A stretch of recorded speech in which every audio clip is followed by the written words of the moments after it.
So we come to our topic of disorder of female reproductive system.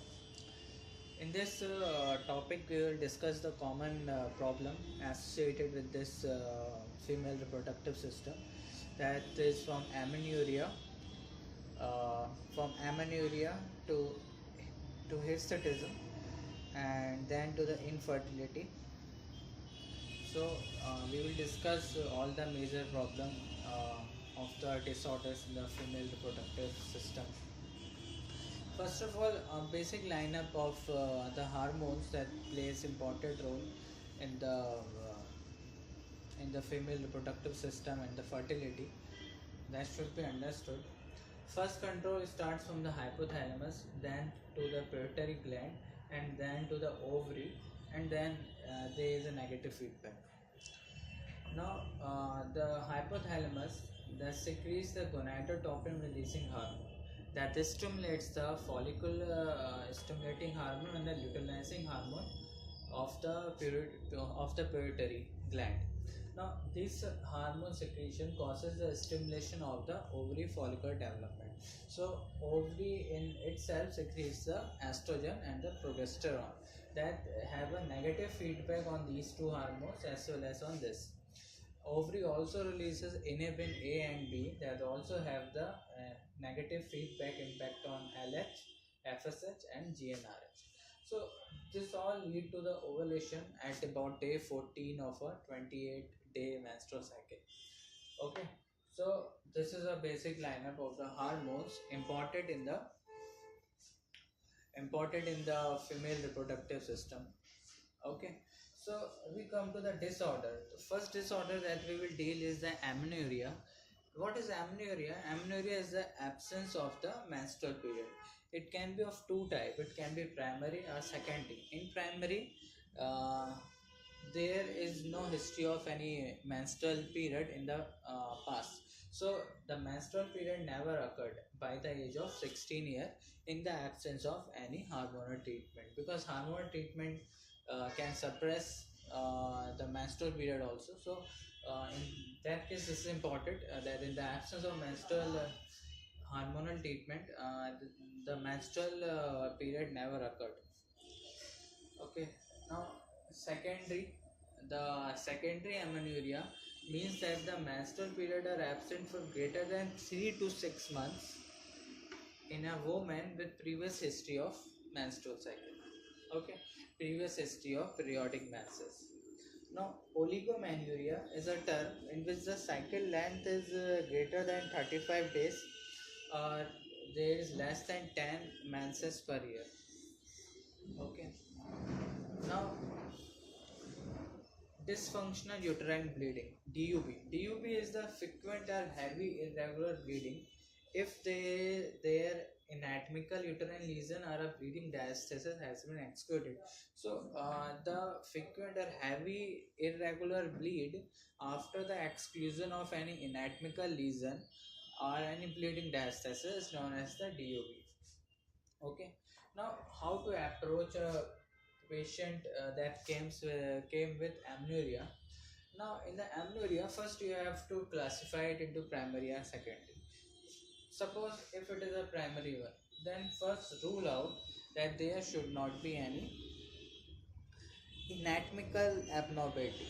So that can be ruled out with the physical examination, with the PV examination or physical examination. It can be ruled out that there is any anatomical defects of outflow tract that prevents the vaginal bleeding.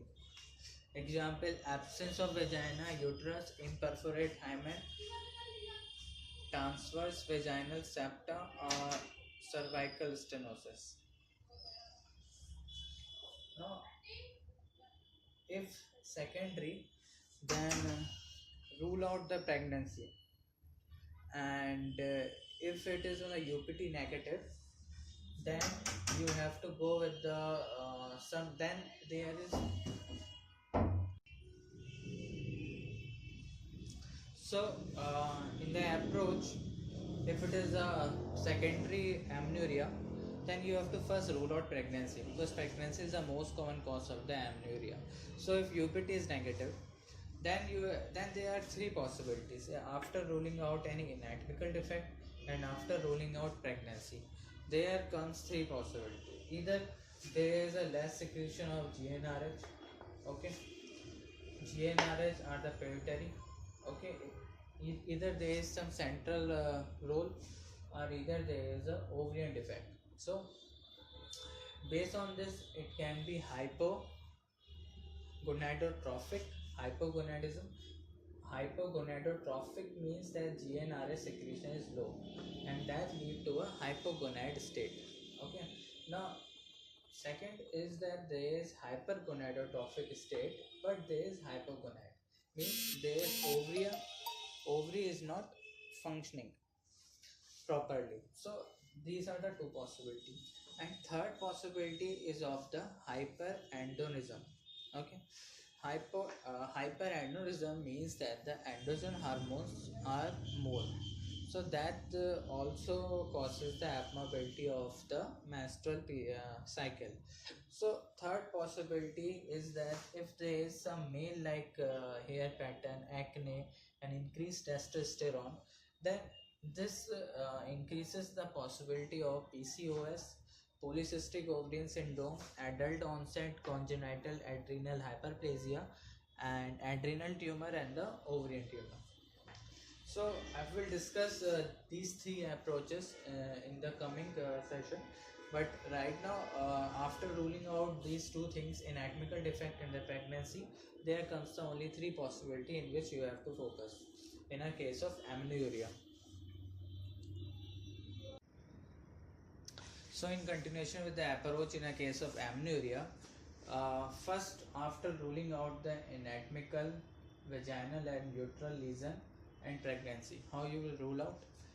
Anatomical and vaginal and uterine lesion can be ruled out by the physical examination, PV examination, or by doing hysterosalpingography or hysteroscopy. So and pregnancy can be ruled out by the UPT test, urine pregnancy test. So after ruling out these two things, you have to see if there is any sign of hyperandrogenism present or not, like hirsutism or acne. Hirsutism is a male-like pattern, hair pattern in the females. So you have to see for it. If it is there, then there can be four possibilities. Most common, it is polycystic ovary syndrome, okay. Or second, it can be adult onset congenital adrenal hyperplasia. Third, it can be adrenal tumor, and fourth, it can be the ovarian tumor. Okay, these two things depend upon the hormone level that you will do, DHES level, and if it is too high, then you must think of the tumor. PCOS is diagnosed with the help of ultrasound. If there is cyst in the ovary and there are symptoms of the hyperandrogenism also, then you have to think of the PCOS. Okay, adult onset CAH is diagnosed by ruling out the 21 alpha hydroxylase deficiency.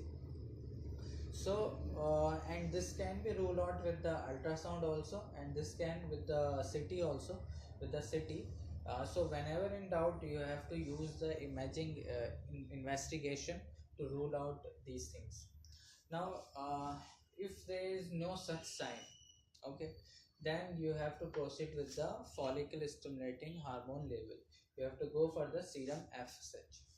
If serum FSH is increased more than 2 times, then this indicates the ovarian failure. It means that there is defect in the ovary. Okay, so this defect can be secondary to some drugs.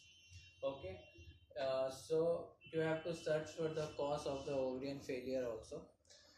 And then other, if there is FSH is normal or low, then this indicates that there should be some central pathology. So you have to go for the serum prolactin level in this case. If the prolactin level is increased, okay, Then first you have to rule out any drug history that may also cause the hyperprolactemia, and then you have to rule out any increased TSH. Okay, in the hypothyroidism, increased TSH may also cause the increased prolactin levels. So you have to see for this also. After ruling out these two things, you have to go for the MRI. Why MRI? Because we have to look for any pathology involving the hypothalamus and the pituitary. So this is the MRI for any neuroanatomical abnormality. If it is there is no abnormality found, then it is the idiopathic hypogonadotrophic hypogonadism. Okay, treatment I will discuss later. Now the if it is serum prolactin is normal, then you have to first think that whether it is primary amenorrhea or it is a secondary amenorrhea. If it is a secondary amenorrhea, then you have to rule out any eating disorder or any chronic disease. Okay, after ruling out eating disorder and chronic disease, it is then the hypothalamic amenorrhea. Now, if it is a primary amenorrhea and there is short stature also, and if there is any clinical suspicion of any pituitary or hypothalamic disease, then you have to go for the MRI. This is to rule out any type of syndromes that are associated with infertility. So in that case, you have to go for the MRI to look for any neuroanatomical abnormality. In that case, I have draw a flow chart in which you will be able to guess that where you have to look for the lesion if the patient of amenorrhea is there. So we must know why the menstrual cycle occur and why it will not occur. First is the hypothalamus, then the pituitary, then the ovary. Okay, these are the basic three structures involved. In the hypothalamus, the hormone involved is the gonadotrophic releasing hormone, and pituitary gland it is FSH and the LH, and then the ovary there is estrogen and the progesterone. Other is the inhibin A and inhibin B that are also these ovary hormones are involved in the negative feedback also, that causes a suppression of GnRH and the FSH and the LH. When a level of estrogen and progesterone is reached, it causes a feedback inhibition. Ovary also releases inhibin A and B that causes the negative feedback on the this central hormones. Okay, now the thing is that which disease you have to think. I have explained you how to rule out that there is ovarian disease or there is central disease. In the ovarian disease, there will be increased FSH and there will be low estrogen and progesterone. Obviously, because ovary releases E and P, so in the disease of ovary, there will be low E and P, but there will be increased FSH because there will be a loss of inhibition, negative inhibition. So more FSH and low estrogen and low progesterone. And if the disease is in the central, we can say in the pituitary, then there will be the low FSH also, and there will be low estrogen and progesterone also, and we got the hypogonadotrophic hypogonadism.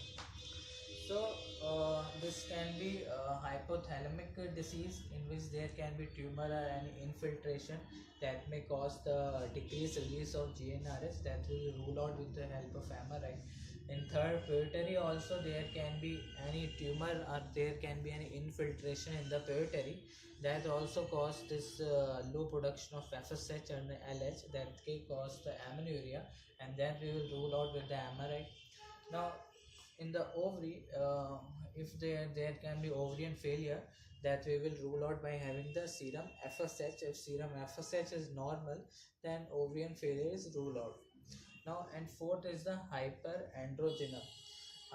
This is if the feature of the hirsutism or acne are there, then you have to go with the for the serum testosterone, serum DHEAS level, and you have to go for the ultrasound as well as the CT to rule out the PCOS and the adult onset CAH and the adult and the adrenal tumor and the ovarian tumor. Next, we will go with the other problem in the disorder of the female reproductive system, that is the pelvic pain. Now we come to the treatment of amenorrhea. Treatment of amenorrhea depends on the cause of the amenorrhea. So that we discussed earlier, how to approach a case of amenorrhea. So depending upon your approach and diagnosis, if the disorder is the outflow tract, or then it should be managed surgically. Now, if the cause is ovarian failure or hypothalamic pituitary disease, uh, then the treatment is the oral contraceptive pills or conjugated estrogen in a dose of 0.625 to 1.25 mg per day per orally, and medroxyprogesterone acetate at 2.5 mg per day or 5 to 10 mg during the last 5 days of the month. Okay, either you give it 2.5 mg per day or give 5 to 10 mg during the last 5 days of month. So this is for the ovarian failure. If in a case of the amenorrhea, because you have to replace the decreased estrogen and the progesterone because of the ovarian failure, and also for the hypothalamic pituitary disease, there is low estrogen and progesterone, so you have to replace it with the help of OCPs. So that's the treatment of the ovarian failure and hypothalamic or pituitary disease. Now comes the PCOS. PCOS is in it the polycystic ovarian syndrome, in which the treatment is to induce the periodic withdrawal menses. So in it, the medroxyprogesterone acetate at a dose of 5 to 10 mg, progesterone 200 mg daily for 10 to 14 days each of month, are oral contraceptive agents. Okay, so what you have to use, you have to use the 5 progesterone 200 mg per day for the 10 to 14 days of a month. Okay, so this is the treatment for the PCOS. And then the weight reduction, because you know that the metabolic syndrome is one of the etiology of the PCOS. So weight reduction and metformin for the insulin resistance, and the treatment of hirsutism. That hirsutism as separate topic we will discuss later on.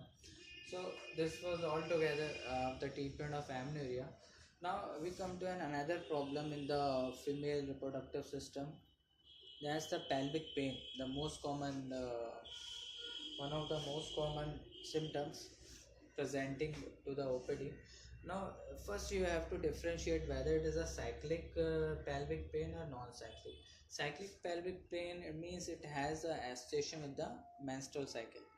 Okay, so if it is having an association menstrual cycle, so it should be in chronic pain, because it can't be acute then. So chronic pelvic pain, it can be the premenstrual symptom, the symptoms that occurred with the menstrual period, and this can be breast engorgement, okay, and abdominal discomfort. So or other, it can be a primary dysmenorrhea. Primary dysmenorrhea is the pain that occur during the menses in the absence of any demonstrable disorder of pelvis. Okay, now secondary dysmenorrhea is that the pain during the menses is caused by an underlying pelvic pathology. Okay, that you have to diagnose with the help of imaging investigations. Now, lower abdominal pain or discomfort associated with ovulation is called the mitral siege merge. Okay, this is the discomfort that occur with the ovulation. And fourth is the endometriosis. Okay, now if the pain is non-cyclic, then what you have to think, whether it is an acute onset or it is a chronic. The duration is more or duration is less, and it is sudden in onset, and this is acute. So you have to think of the pelvic inflammatory disease in it. If it is non-cyclic, second, there can be a rupture or hemorrhagic ovarian cyst or ovarian torsion. Okay, second possibility. There can be ectopic pregnancy, And fourth, there can be endometriosis. Fifth, there is acute growth or degeneration of uterine myxoma. So these 1 2 3 are very important, because you have to rule out this thing in an acute pain because of the severity of these things. If these are not diagnosed in time, it can be proved very fatal because of the complication associated with these things. Now the chronic pelvic pain, it can be due to the additions and retroversion of the uterus secondary to the any operation on the uterus, most commonly cesarean. The second is the pelvic malignancy. Third is the chronic pelvic inflammatory disease, and fourth is the history of any sexual abuse. So you have to think of all these things when a patient comes with a pelvic pain, and depending upon the history, whether it is cyclic or non-cyclic, whether it is acute or chronic, you have to prescribe some investigation to find out the cause, because treatment is different in each cause and the severity is different. So you have to diagnose with the help of this. Next, we will go with the treatment of the pelvic pain, and then we will go with the hirsutism, okay, and the infertility. So we come to the treatment of the pelvic pain. Pelvic pain treatment, depending upon the cause of the pelvic pain, it is first is the primary dysmenorrhea, that is in which there is no pelvic pathology behind the any pain that occur during the menstrual cycle. For it, the treatment is the simple painkillers, that is the NSAIDs or the oral contraceptive pills, depending upon the severity of the pain. Other is the secondary dysmenorrhea, in which there is some pelvic pathology. So the treatment is the pelvic pathology should be found out and treated. Infection should be treated with the appropriate antibiotics. Now, premenstrual symptoms, that is of breast engorgement or other symptoms that occur during the menstrual cycle, may improve with the SSRI therapy. Selective serotonin reuptake inhibitors therapy can be used, and patient may improve with this. Now, majority of the unruptured ectopic pregnancy responds to the methotrexate therapy. That can be also an cause of the pelvic pain. So, other important problem that comes is the hirsutism. Hirsutism is the excessive male pattern hair growth that affects 10% of the women. uh, Cause of hirsutism is important. This is the hirsutism causes. The first is the PCOS, polycystic ovary syndrome. Other is the ovarian tumor or the adrenal tumor, congenital adrenal hyperplasia, Cushing syndrome, pregnancy, and drugs. This is important. Drugs is androgen or oral contraceptive pills containing the androgenic progesterone, minoxidil, phenytoin, diazoxide, and cyclosporin. So these are the drugs that may cause the hirsutism. In the females, there is excessive male type hair pattern in the females. Uh, what is important in the hirsutism is an approach that you must have after ruling the drug history, and there is no history of any drug intake.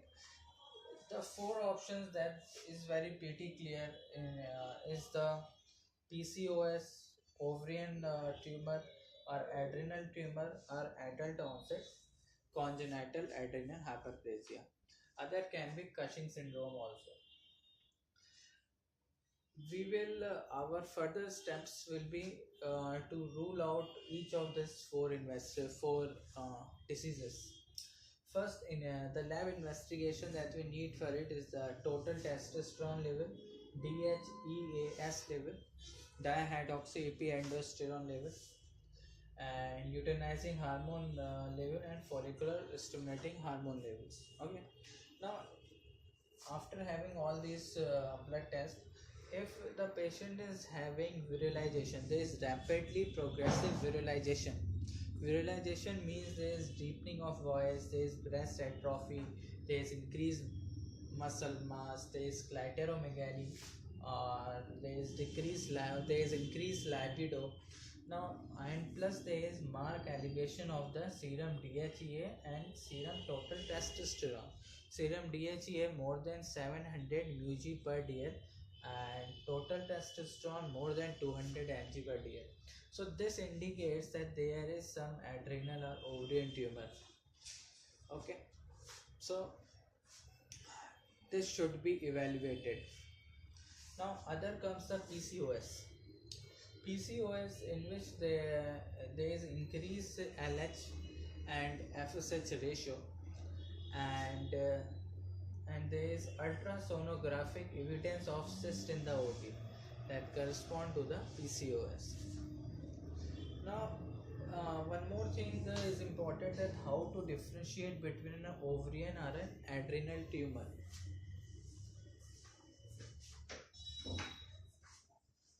So, this is important because the treatment is different in both. Now, for this we have the dexamethasone suppression test. In the dexamethasone suppression test, the 0.5 mg per oral every 6 hours, dexamethasone is given for 4 days. Now, serum free testosterone and serum unbounded testosterone, we can say, before and after the administration of dexamethasone is taken. And if there is suppression of the free testosterone levels to the normal range, then it indicates the adrenal source.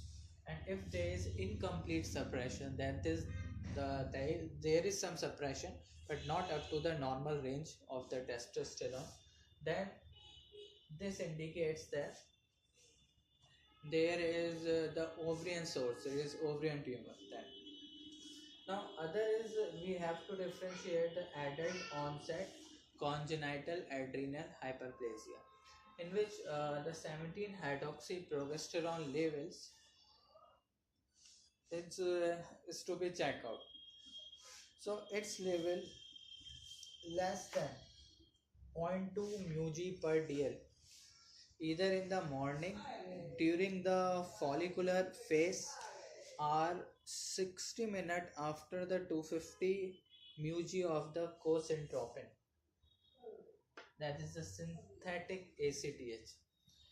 If it is less than 0.2 after the ACTH stimulation also, then this indicates that CH, congenital adrenal hyperplasia.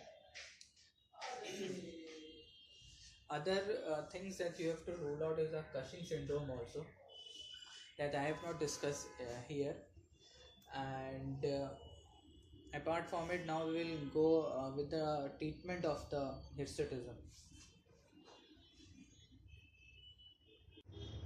So we come to the treatment of the hirsutism, in which there are two types of measures that to be taken: non-pharmacological measures and the pharmacological measures. Non-pharmacological measures are the bleaching, depilatory methods such as shaving and chemical treatment, epilatory method like plucking, waxing, electrolysis and laser therapy. Now come to the pharmacological measures. This is the oral contraceptive pills with a low androgenic progesterone. Actually, it depends on the cause of the hirsutism. If it is PCOS, then obviously you have to use this. Second is the spironolactone. Spironolactone is an androgen blocker, so it may be used in the case where they increase androgen level. And third is the dexamethasone. Dexamethasone 0.25 to 0.5 mg at the bedtime, or prednisone 5 to 10 mg at the bedtime. Can be used are the mainstay of treatment in patient with congenital adrenal hyperplasia.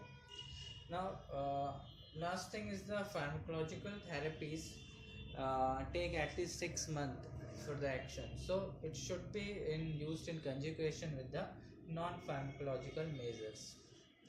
Now we come to the last point in the disorder of female reproductive system, as the menopause. Menopause is defined as the final episode of menstrual bleeding, and it occurs at a median age of 51 years. Perimenopause is that when the fertility wanes and menstrual irregularity increases, and it precedes the final menses by 2 to 8 years. Clinical feature is the of the menopause is the vasomotor instability, that is the hot flashes and the night sweats, and mood changes, that is a that's a nervousness, anxiety, irritability and the depression, insomnia, lack of sleep, and atrophy of the skin. That lab features of the menopause consist of high follicle stimulating hormone levels, that is more than 40 international unit per liter, with the decreased estradiol levels, decreased estrogen level, that is less than 30 picogram per ml. Now the treatment is that the low dose combined oral steroid or oral contraceptive to be given. The concerned are there is the therapy, with the therapy there is increased risks of the endometrial cancer, breast cancer, thromboembolic disease and gallbladder disease, and increased risks of stroke, myocardial infarction and ovarian cancer. But there is decreased risks of the colorectal carcinoma and the diabetes. So, but the concern of the therapy for the menopause ladies uh, become a concern because of these side effects. So there should be always a harm and a benefit ratio. If harms are more, then the postmenopausal therapy is contraindicated. But if benefits are more in comparison to harm, then the postmenopausal therapy can be given for a certain period of time. So the contraindication of the postmenopausal therapy is unexplained vaginal bleeding, active liver disease, and venous thromboembolism, and history of endometrial carcinoma except the first stage without any deep invasion, and breast cancer and heart disease and diabetes. Some relative contraindication are also there. That is, the first is the hypertriglyceridemia, that is more than 400 mg per dl, and other is the active gallbladder disease. Next, we will have the post-menopausal therapy and the drugs that are given in it.